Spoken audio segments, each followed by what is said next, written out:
What's up guys, Manny from Motomillion, and I'm back from MotoGP.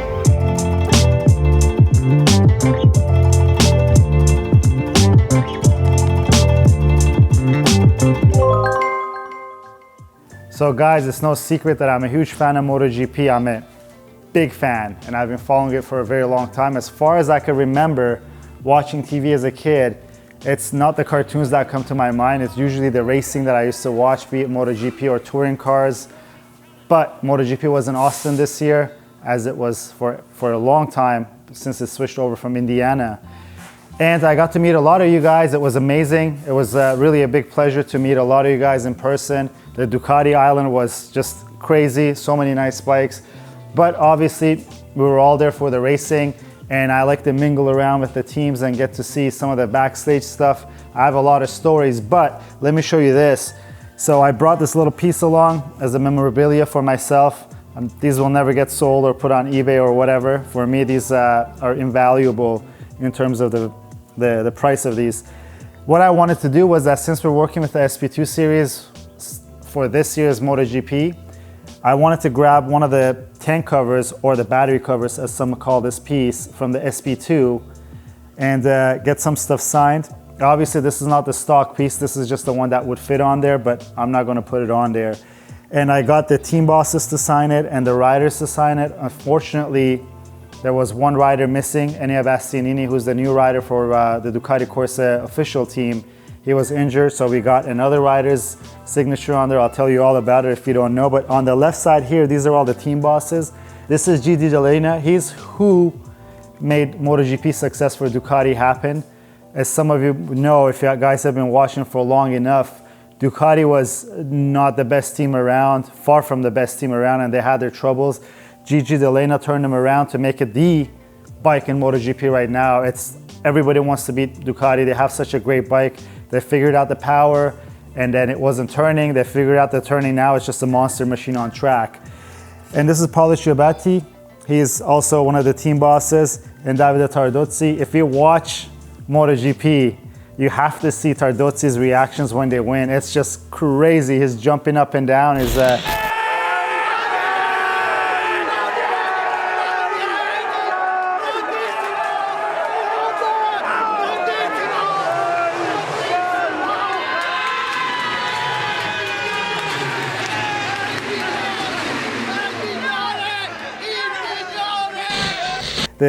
an older gentleman, but you could tell, it's like the kid in him comes out. And obviously this is Pecco Bagnaio's signature. He is the current world champion. He won the championship last year riding a Ducati. And since Enea Bastianini was injured, he was actually last year's winner for 2022 on a private Ducati team and not on the official team, and he's now riding for the official team. We got Michele Pirro, who was the test rider for Ducati Corsa MotoGP team. He was riding Enea Bastianini's bike, so I got his signature over here.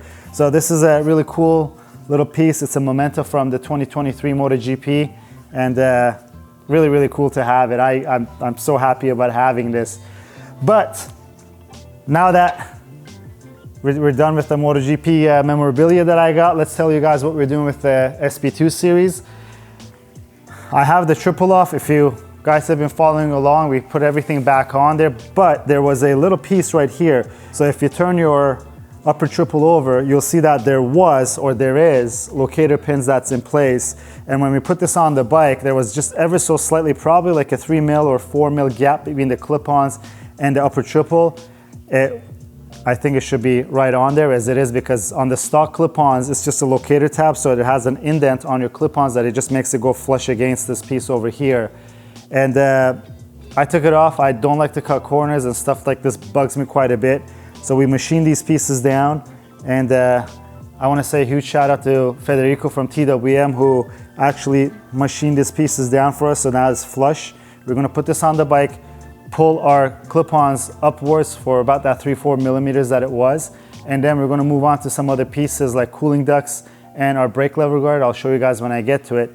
But let's get this on the bike and start putting this bike back together.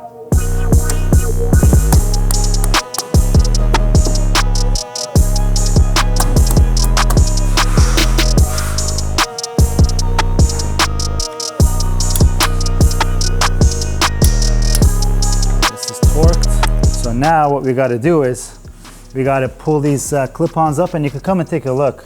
You see just this little gap over here. That's what was bugging me. And also this locator tab here, we could put this in reference to get these clip-ons at the right angles. I had my fancy tool the other time, but we could also use these locator marks on here to just pull them up and be all on the same line.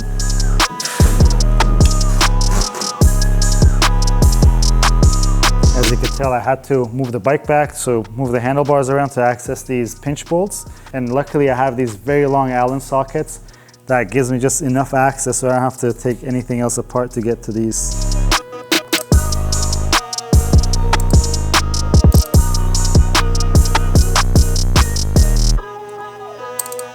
If you come take a look, right now our clip-ons are fitting right against our upper triple.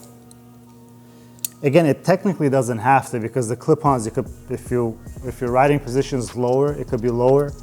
But in this case, especially for street riding, the higher it is, it makes it a little more comfortable, even though we know this is a super bike. And I love reading those comments from you guys. Some of these comments that we don't need bikes like this on the road, but we don't need $5 million hypercars on the road either.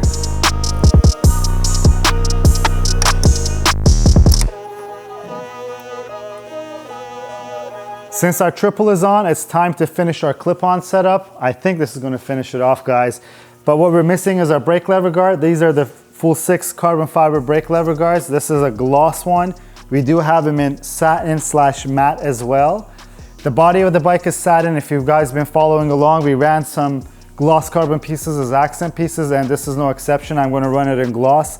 Yes, they're available in the clutch side, but this is a brake lever guard, and it's meant to protect your brake lever from accidental impact so it doesn't apply your brakes. And on the clutch side, if you hit your clutch lever, it doesn't make a huge impact. It depends on how fast you hit it, I guess, but it's not gonna throw the bike into an endo or get your front tire to lock up. And speaking of the clutch lever guard, I have a little surprise. We just put a deposit on an M1000RR, guys, and it's gonna be coming over here. We're gonna do what we do best, take that M1000RR and make it a little more special. So if you guys are watching, if there's any BMW guys watching, that's the ultimate BMW that's out right now. Look at the smile on my face. I usually get very happy with these machines, but the M1000RR, especially the new one with all the new aero pieces, is really special. But let's get this on the bike. I'll show you this piece. So all these clutch lever guards come with an adapter kit so that you could run them into your clip-ons. This actually has a smaller diameter than normal. I haven't tried these are brand new, so let's take a look to see if it fits. So it comes with a little Fullsix sticker, these expanding joints, and our bolt. And basically this bolt will go through here, and you choose the expanding portion depending on the inner diameter of your bar.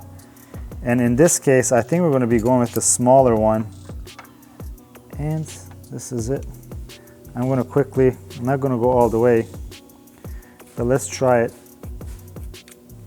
Just like that. And as you tighten this bolt, this will expand this piece and it gets installed onto your clip-on. And yeah, so for these ones, we're going to have to run the smaller one. But I believe if you have the stock clip-ons, it will be the bigger piece, but you could try it and you could judge for yourself which one you need. And what I'm doing is I just want to get it all straight up. And I'm going to grab my, I think it's a 5 mil.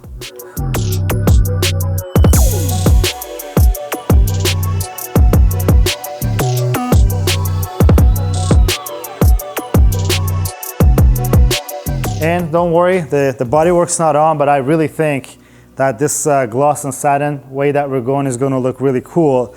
And speaking of gloss carbon, let's jump on to our next piece because it's also a gloss carbon. I don't know if you guys saw these. These are the brand new cooling ducts by Fullsix, and these are only made for the Panigale models, and I believe it will also fit the Street Fighter models. You will remove your caliper spacers and these go in place, and they fit right over the fork. So it just fits right over here. It kind of covers the Öhlins, so if you want to have an Öhlins logo on your bike, because it is the top quality stuff that's on these bikes, especially if you have an S or an SP model that you want to show off your Öhlins forks. It does cover it. but these do a lot of things on the bike. And if you haven't caught on any of our other videos where we talk about the brake cooling ducts, unlike cars, on cars, you cool your rotor because they're directional. And if you feed the air into the center of the rotor, they have directional vanes inside which pull the air through and cool your braking system. But on motorcycles, the main area of cooling is through the caliper, because I assume that's where the most of the heat mass sits, because since the rotors are so much smaller compared to a car rotor, and when I mean smaller, I mean thinner, because a car rotor is pretty thick. And the other thing that they do, and I think this is the main function for a lot of us riders, they push all the brake dust through. So if your calipers are getting hot, those pistons are getting very hot, and your brake dust will start caking onto your pistons. And over time, with the pistons going in and out as you brake, it starts eating away your piston seals. And especially if you're running some hardcore pad compounds like on the track, this really prolongs your maintenance life for those piston seals. And I think one of the main benefits for these things are what I just described, is that piston life. But let's get these cooling ducts on the bike.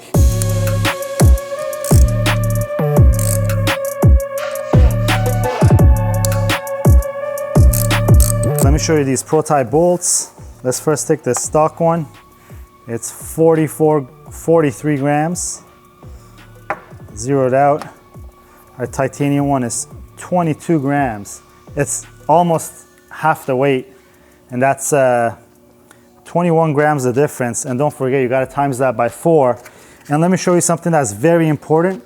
With a lot of the prototype bolts that are larger bolts, like these, the caliper bolts, you get ceramic anti-seize, and you really wanna put it all over these bolts, especially on your caliper bolts that sees a lot of heat, so that this thing doesn't end up binding onto your fork legs.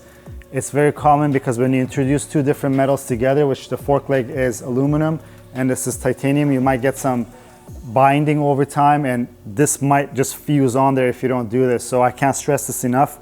If you're doing this job, make sure you put your ceramic anti-seize on there, and you put quite a bit of it.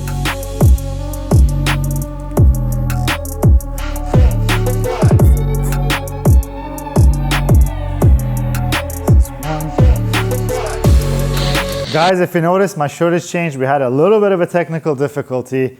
I decided to put some anti-seize on my shirt as well as the bolts, but I'm changed, cleaned up, ready to go. Let's continue on with this. One thing I want to mention, guys, these are prototype models that we have.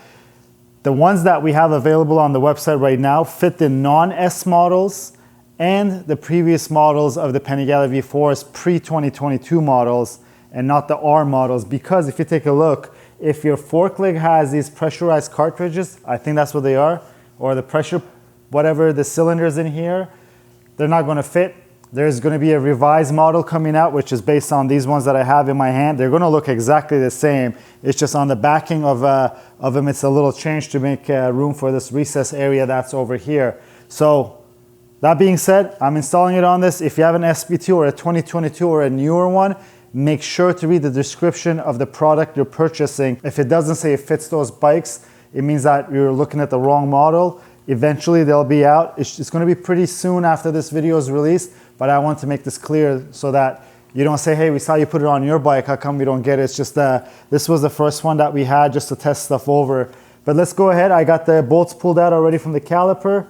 All we got to do is get our caliper spacers out. So these caliper spacers are 5 millimeters, and also this part is 5 millimeters, so we're no longer going to run our really pretty caliper spacers, but these things look so good. They make up more than enough for the lack of caliper spacers on there.